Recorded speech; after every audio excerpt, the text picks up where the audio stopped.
Hanoï, le carrefour de l'ancienne rue Paul Bert et du Petit Lac, à l'heure de la sortie d'usine. Pas une seule voiture, mais beaucoup de vélos sur lesquels se déplace lentement, machinalement la foule des travailleurs, dans une régularité impressionnante.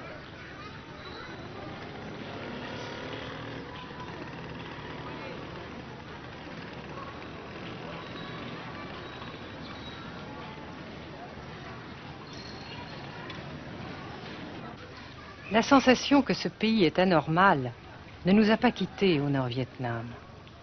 Anormal d'abord parce que toute vie individuelle a disparu au bénéfice d'un effort collectif extraordinaire. Dirigé d'une main de fer à l'intérieur d'un dispositif de sécurité draconien. Anormal ensuite parce que dans ce pays coupé en deux depuis 10 ans, un grand nombre de familles vivent le drame de la rupture qui alimente à sa façon la guerre du Sud. Est-ce que vous pensez, Monsieur le Président, qu'il y a une solution militaire à la guerre du Sud-Vietnam? Non. Parce que vous savez que le peuple vietnam, c'est en un.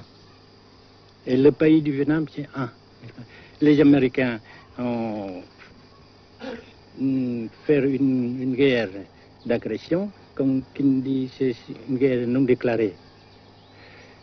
Et, comme vous savez aussi, vous avez pu lire dans la presse, n'est-ce pas, bien, mondiale, que plus la guerre prolonge, plus les Américains et leurs valets, n'est-ce pas, comment dire ça,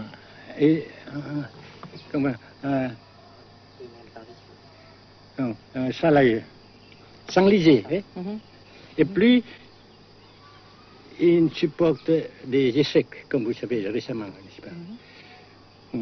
Par conséquent, la guerre ne peut pas durer éternellement. Et je suis très heureux que les politiciens haut placés français ont reconnu cela. Vous pensez que le général de Gaulle pourrait en quelque sorte, à un certain moment, arbitrer le conflit? Arbitrer, qu'est-ce que vous comprenez par le mot arbitraire? Nous ne sommes pas des équipes de football. Mais au-delà des accords de Genève, si je ne me trompe, une idée du général de Gaulle est la neutralisation de tout le sud-est asiatique. Est-ce que c'est une idée qui vous semble intéressante? Comme j'ai déjà dit quelquefois, c'est une idée intéressante. Mais ça dépend encore une fois de la volonté de ces peuples et la manière comment on procède à réaliser. C'est une grande question, n'est-ce pas? Et je ne peux pas dire que je suis d'accord. Et je ne dis pas que je ne suis pas d'accord, n'est-ce pas? Mais parce que vous dites, par exemple, vous dites fleurs. Fleurs, il y a beaucoup de sortes de fleurs. Il y a des roses, et des blanches, des rouges, etc. Et il y a qui sont bons et d'autres qui ne sont pas bons. Mais on dit fleurs. Monsieur le Président, nous avons constaté avec chagrin qu'au cours de notre voyage au Nord-Vietnam, que l'influence française était devenue à peu près inexistante dans votre pays. Les moins de 25 ans ne comprennent plus du tout le français. Et je me demande si, à votre idée, des rapports peuvent se rétablir tels que la France continue à jouer une sorte de rôle culturel ici. Avec la France, surtout, et avec tous les autres pays. Nous voulons avoir une coopération amicale, culturelle, économique, etc. Mais je suis sûr que vous ne voulez pas avoir, n'est-ce pas, que la France ait l'influence qu'elle avait avant. C'est une autre chose. Naturellement, c'est une autre époque. Mais coopération culturelle, économique, qu'est-ce qu'il y a encore, sportive par exemple, oui. etc., n'est-ce pas, nous le désirons. Si la guerre se cristallise au sud et se poursuit encore pendant quelques années, pensez-vous que l'avenir économique du Nord-Vietnam soit viable? Je suis sûr que c'est non seulement viable, mais ça progresse. Parce que vous avez vu vous-même, vous avez constaté vous-même qu'ici, nous travaillons beaucoup, notre peuple travaille beaucoup, avec abnégation, n'est-ce pas, et avec dévouement, avec enthousiasme. Et d'un côté, nous travaillons pour, comment dirais-je, pour, principalement, n'est-ce pas, de nos propres forces, et aussi nous avons, n'est-ce pas, l'aide fraternelle des pays socialistes, n'est-ce pas. Alors, nous, jusqu'ici et après cela, n'est-ce pas, nous avons déjà réalisé des progrès. Pas très comme nous voulons, mais nous avons réalisé des progrès. Et dans l'avenir, nous progressons de même. Mais vous mentionnez là l'aide des pays socialistes. Est-ce que cette aide ne s'est pas trouvée légèrement compromise à la suite du conflit idéologique entre la Russie et la Chine? Non, parce que ces questions, n'est-ce pas, différences idéologiques entre nos différents partis frères, c'est nos affaires intérieures. Ça passera. Et l'unité, ça se fera. Mais l'aide fraternelle continue et continuera. Et c'est très précieux pour nous. Bien sûr. Mais certains ont l'impression chez nous, Monsieur le Président, que le Nord-Vietnam se trouve actuellement assez isolé, asphyxié même, et que politiquement, il pourra difficilement éviter de devenir une sorte de satellite de la Chine. Qu'est-ce qu'on peut répondre à cela? Jamais.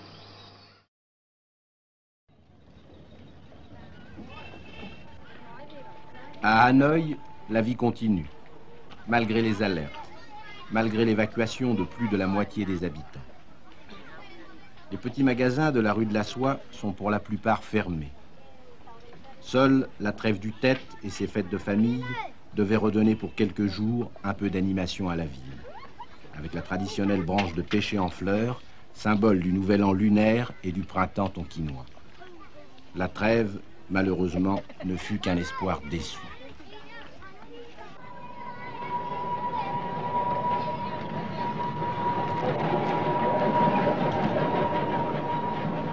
Dans les rues, de grands panneaux de propagande donnent les informations de guerre, les statistiques officielles et quotidiennes des pertes américaines. Selon le gouvernement de la République démocratique du Vietnam, 1631 avions américains auraient été abattus au-dessus du Nord-Vietnam.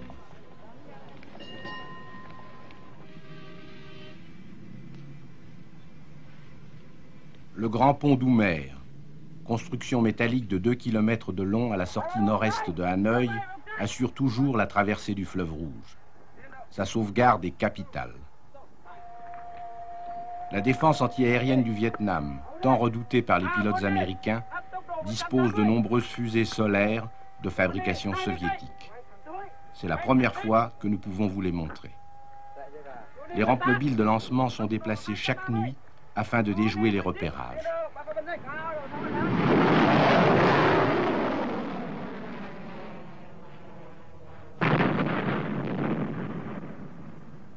Selon les milieux officiels de Hanoï, 54 avions de l'US Air Force auraient été abattus en 1966 par la seule défense antiaérienne de la capitale.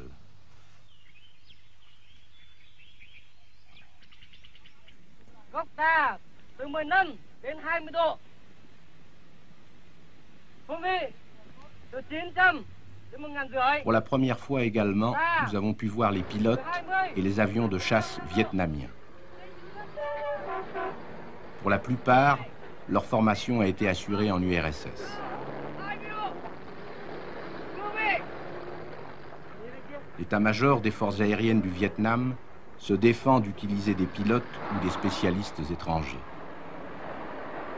Les MiG-17 et 21 participent de plus en plus nombreux à la défense du Nord-Vietnam. Les résultats des combats aériens sont mal connus et contradictoirement mentionnés dans les communiqués vietnamiens ou américains. Le général Vo Nguyen Giap, ministre de la Défense, a répondu à nos questions concernant le point de la situation.